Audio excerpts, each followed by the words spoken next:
Nama saya Husnul Maghfirah, NIM 21488111056, Prodi Pendidikan Guru Sekolah Dasar STKIP PGRI Bangkalan.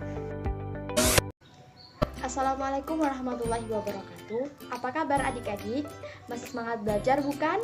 Di pertemuan sebelumnya, adik-adik sudah mempelajari subtema 1, ciri-ciri makhluk hidup. Nah, sekarang kita akan belajar subtema 2, yaitu pertumbuhan dan perkembangan manusia, muatan bahasa Indonesia. Tujuan pembelajaran ini diharapkan kita mampu memahami faktor-faktor pertumbuhan dan perkembangan manusia, serta mampu memahami wawancara. Sudah siap belajar? Ayo kita belajar.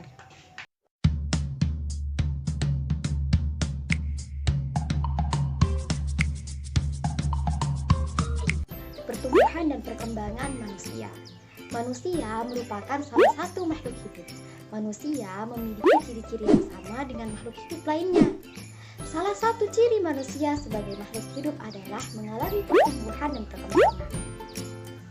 Pertumbuhan manusia terjadi sejak di dalam kandungan. Setelah lahir, pertumbuhan manusia bertambah besar dari bayi hingga dewasa. Setelah dewasa, pertumbuhan manusia berhenti. Namun, perkembangan emosi dan pikiran manusia terus berkembang. Pertumbuhan dan perkembangan manusia dipengaruhi beberapa faktor. Pertumbuhan dan perkembangan manusia dipengaruhi oleh faktor internal dan faktor eksternal.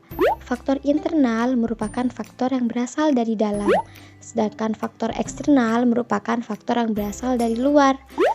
Faktor internal ini meliputi gen, yaitu sifat yang diturunkan oleh orang tua kepada anaknya. Selanjutnya ras, umur, dan jenis kelamin. Faktor eksternal meliputi gizi. Gizi yang baik untuk manusia adalah makanan 4 sehat 5 sempurna, seperti makanan yang mengandung karbohidrat, protein, vitamin, mineral, dan susu. Kemudian ada penyakit, sanitasi lingkungan, dan pekerjaan. Bagaimana adik-adik? Apakah sudah mulai memahami? Agar adik-adik lebih memahami seperti apa keadaan pertumbuhan dan perkembangan itu, ayo kita mengamati.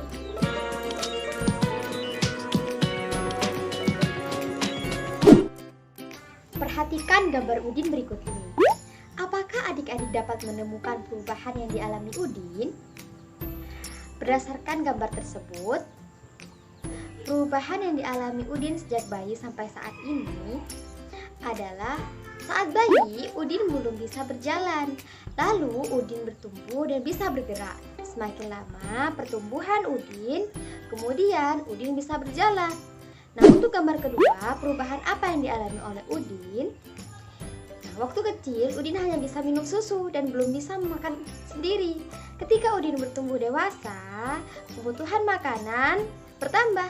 Jadi tidak cukup untuk hanya meminum saja, perlu makanan yang bergizi sehingga dapat makan sendiri. Nah, kita sudah mengamati bagaimana pertumbuhan dan perkembangan yang dialami Udin. Lalu, bagaimana dengan adik-adik? Apakah adik-adik mengalami pertumbuhan dan perkembangan yang sama seperti si Udin? Cobalah mencari tahu dengan mewawancarai orang tua adik-adik. Nah, apa itu wawancara? Wawancara adalah suatu percakapan antara dua orang atau lebih dan berlangsung antara narasumber dan pewawancara. Tujuan dari wawancara adalah untuk memperoleh informasi yang tepat dari narasumber terpercaya. Wawancara dilakukan dengan cara penyampaian sejumlah pertanyaan dari pewawancara kepada narasumber. Nah, saat adik-adik melakukan wawancara, adik-adik disebut sebagai pewawancara, dan orang tua yang dimintai informasi disebut narasumber. Informasi yang dapat adik-adik tanyakan mengenai pertumbuhan dan perkembangan, misalnya berat dan tinggi badan saat lahir. Selain itu, dapat mencari informasi mengenai kemampuan merangkak dan berjalan. Jadi, tugas adik-adik adalah mewawancarai orang tua mengenai pertumbuhan dan perkembangan adik-adik sendiri. Kemudian, tuliskan hasil wawancaranya di buku. Wah, adik-adik, pembelajaran kita sudah selesai. Jadi, yang kita bisa ambil dari pembelajaran ini adalah kita dapat mengetahui pertumbuhan dan perkembangan manusia, faktor-faktor yang mempengaruhi pertumbuhan dan perkembangan manusia. Kita dapat mengamati, kita dapat mengetahui wawancara. Nah, adik-adik tetap semangat belajar ya. Semoga pembelajaran tadi bisa bermanfaat. Wassalamualaikum warahmatullahi wabarakatuh.